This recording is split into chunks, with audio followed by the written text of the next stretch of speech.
Hello and welcome to this video everyone. I will show you how to switch between 2D and 3D views on Google Earth.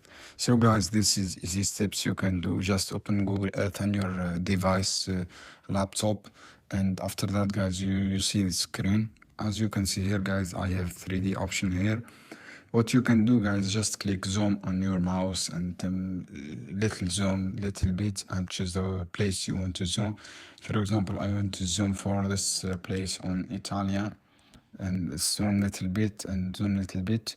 As you can see here guys, zoom. As you can see here, click this option right here, you find 2D option and zoom, and I zoom successfully here. This is how you can do guys, to zoom the right place and choose the place you want to see. For example, this place, as you can see here, this is my zoom.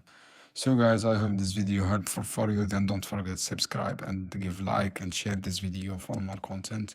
And yeah, see you on another video soon guys. Keep watching. And this is beautiful view, as you can see here, for this option 2D. See you on another video soon guys. Any question down below and comment here, and I will answer your question as soon as possible.